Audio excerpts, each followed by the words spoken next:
Graça e paz, amados, em nome de Jesus, eu sou a Dari Pomar e hoje nós vamos dar continuidade ao nosso devocional do livro de Romanos. Vamos estudar hoje o capítulo 12 de Romanos. Vamos lá? Antes de começarmos, eu gostaria de fazer uma oração com vocês. Feche os seus olhos e vamos orar. Pai, em nome de Jesus, nós te louvamos e engrandecemos o teu nome. Obrigada, Senhor, pela tua bondade, misericórdia e graça sobre as nossas vidas. Pai, abre os nossos olhos espirituais, abre os nossos ouvidos espirituais para que possamos entender a sua palavra conforme a tua verdade.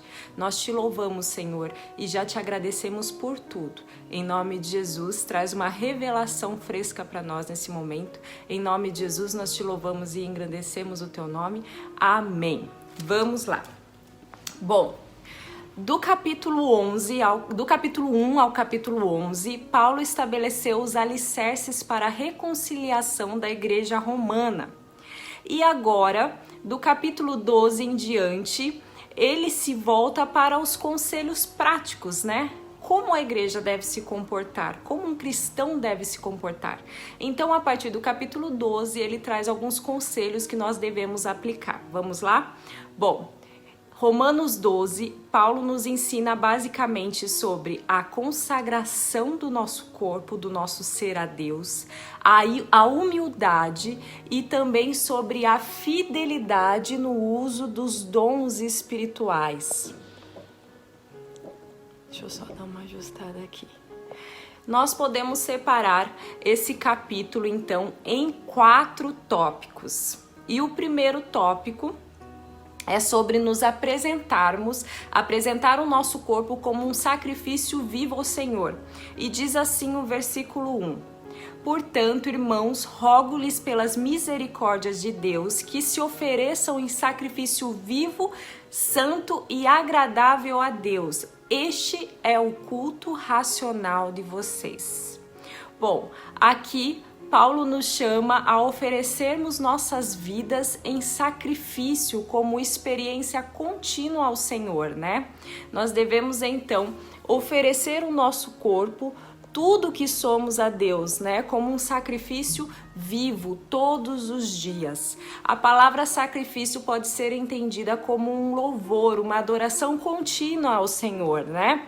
Uma consagração contínua. Então nós devemos consagrar todo o nosso ser ao Senhor e tudo que somos, temos ou fazemos. Amém? Provérbios 16:3 diz assim: consagre ao Senhor tudo o que você faz, e então os seus planos serão bem-sucedidos. Amém? Nós devemos ter uma vida, então, de consagração ao nosso Deus. E já o culto racional seria um culto baseado na forma correta de pensar, né? Uma adoração consciente, com amor, mas também com entendimento.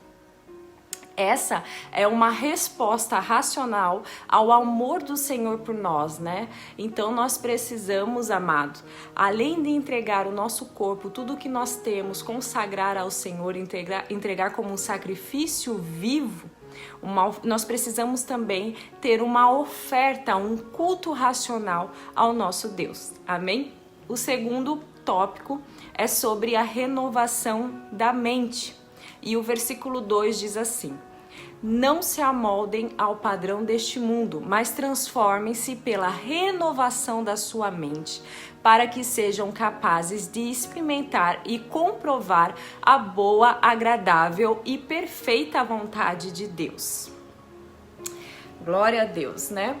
Bom, aqui nós precisamos entender que nós vivemos, né, nesse mundo em que tem um sistema ateu, né? Um sistema que propositalmente ele distorce todos os ensinamentos e princípios do nosso Senhor, né? É um sistema desse mundo que irá atentar sempre contra a família, contra a individualidade, contra a identidade, contra a nossa liberdade religiosa, contra todos os valores cristãos, né? Então é um sistema que, como diz Jesus, o mundo já é do maligno, um sistema maligno, né? Gerenciado pelo maligno. 2 Coríntios 4:4 nos diz assim: o Deus desta era, Deus com D minúsculo, cegou o entendimento dos descrentes, para que não vejam a luz do evangelho da glória de Cristo, que é a imagem de Deus. Então, amados, Paulo, ele nos chama a não nos conformarmos ao esquema, né, deste mundo. Ele nos chama a renovarmos a nossa mente, né? Renovarmos o nosso entendimento na verdade bíblica, no correto entendimento da verdade, né? Deus, ele é o nosso padrão da verdade. Não importa o que o mundo diga ou entenda como correto ou como verdade. O nosso padrão da verdade é Deus. A nossa carta magna são as Escrituras. E ela é o nosso referencial, né? Nós precisamos então renovar a nossa mente segundo a verdade contida nela, na revelação especial do nosso Senhor, né? Eu gosto sempre de fazer uma declaração assim, que você pode praticar também. Eu sou quem a Bíblia diz que eu sou. Eu posso o que a Bíblia diz que eu posso. E eu tenho o que a Bíblia diz que eu tenho. Não importa, amados, não importa o que o mundo diz, importa o que o nosso Senhor diz ao nosso respeito. Então nós precisamos renovar as nossas mentes segundo a verdade bíblica do nosso Senhor, segundo o nosso Pai. Amém?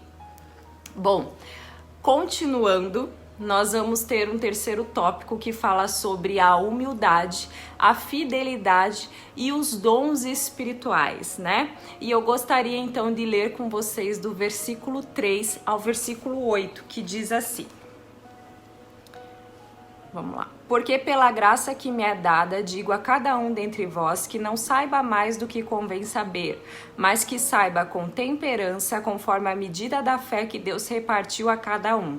Porque assim como em um corpo temos muitos membros e nem todos os membros têm a mesma operação, assim nós que somos muitos somos um só corpo em Cristo, mas individualmente somos membros uns dos outros, de modo que tendo diferentes dons segundo a graça que nos é dada, se é profecia, seja ela segundo a medida da fé. Se é ministério, seja em ministrar. Se é ensinar, haja dedicação ao ensino. Ou o que exortar, use esse dom em exortar. O que reparte, faça-o com liberalidade. O que preside, com cuidado. O que exercita a misericórdia, com alegria. Bom, esse nós lemos então dos versículos 3 ao versículo 8, né? E aí, amados, nós precisamos então entender, né? E eu queria passar para vocês uma subdivisão que eu fiz dentro desse tópico, né? Eu gostaria de apresentar a vocês 3 pontos. Primeiro, os dons espirituais, eles são distribuídos segundo a graça do nosso Senhor pelo teu Santo Espírito. Isso quer dizer que o ser humano, eu e você, nós não somos merecedores dele e nem podemos obtê-lo por esforço próprio. Ele é dado por graça. Logo, não tem nada do que se orgulhar em relação a um dom. Na verdade, um dom é uma responsabilidade. Ele é um presente dado, não um presente merecido. Você e eu, nós não somos melhores do que alguém por ter um dom, por receber um dom, né? A graça, ela não permita que eu me ensoberbeça, né? Nem você. Não é merecimento, é graça, né? Foi dado gratuitamente, né? Um segundo tópico que eu queria falar é que nós devemos usar o nosso dom na medida da nossa fé. E não existe um dom mais importante do que o outro, né? Todos nós, amados, nós somos igualmente importantes no corpo de Cristo. Cada membro com sua individualidade, o seu propósito, o seu chamado, né?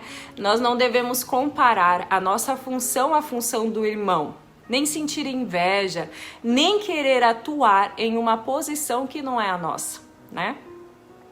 A cada um foi dado um chamado segundo o propósito de Deus, né? Quando Deus me gerou, quando Deus te gerou, Ele já colocou dentro de nós todas as habilidades necessárias para realizar o seu propósito em nossas vidas, amém?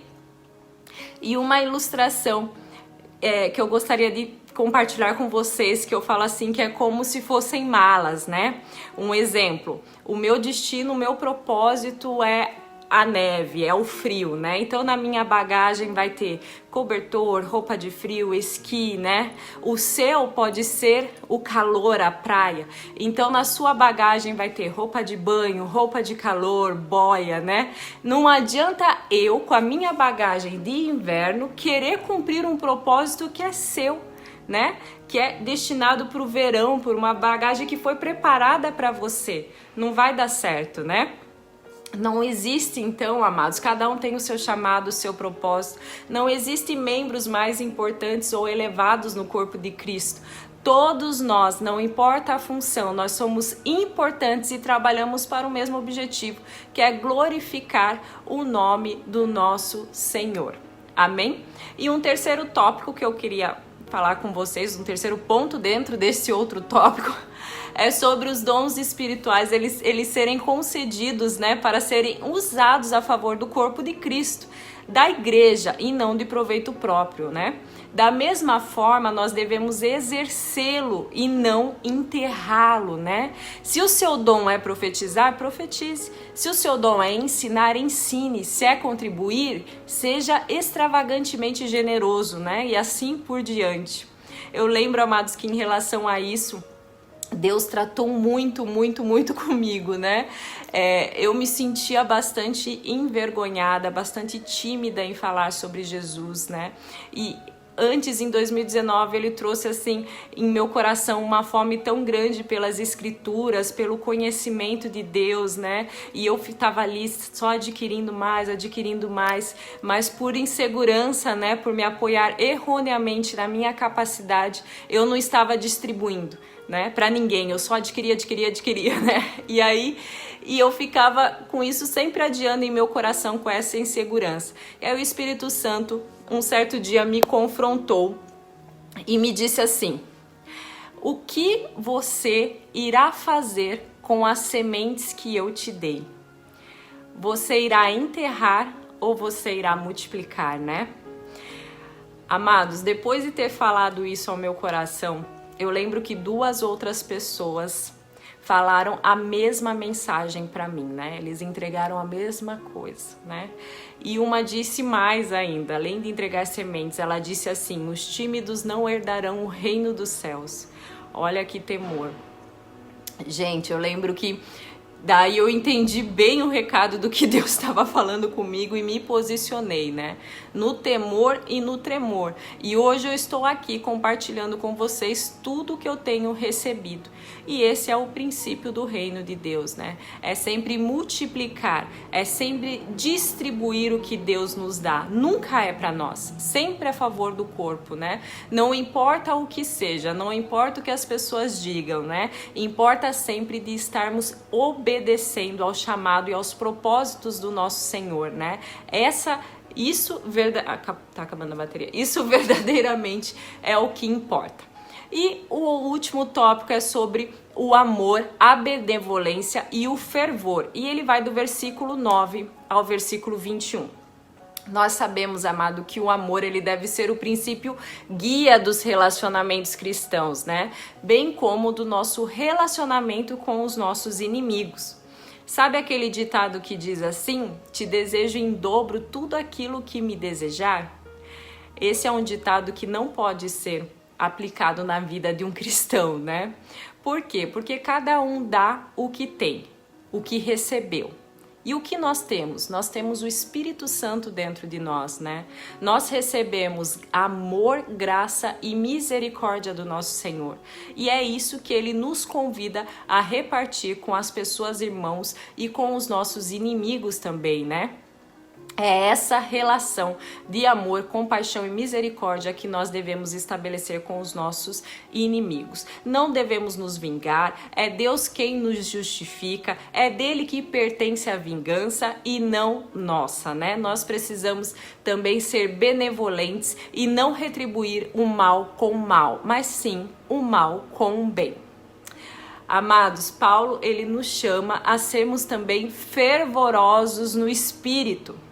servindo ao Senhor, né?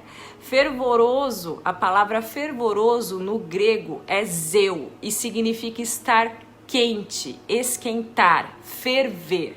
E representa uma vida de intensidade, de comunhão fervorosa com o Senhor, de meditação na palavra, de oração, louvor, jejum, adoração e de serviço para o seu reino. A nossa intensidade, amados, ela determina os nossos resultados, né? Qualquer área da nossa vida em que nós dedicamos o nosso tempo, nós fazemos que seja a prioridade em nossas vidas, essa área sempre irá frutificar, crescer e se desenvolver, né? Então, se nós desejamos desfrutar do poder de Deus em nossa vida, é necessário, né? Se faz necessário sermos então fervorosos no Espírito. Amém? Bom, amados, esse foi o nosso devocional do capítulo 12 de Romanos. Se inscreva no nosso canal, deixe os seus comentários, seja um missionário da obra do Senhor e compartilhe esse vídeo com muitas outras vidas. Eu gostaria também que você nos comentários colocasse o seu entendimento sobre o assunto, alguma coisa que eu deixei passar, que eu não falei, para que nós possamos discutir, né, e crescer na graça e no conhecimento do nosso Senhor. Em nome de Jesus, que você tenha um dia abençoado. Peço desculpa pela minha voz, que eu tô um pouquinho resfriada. Mas eu espero que esse vídeo, esse devocional possa edificar muito a sua vida. Amém?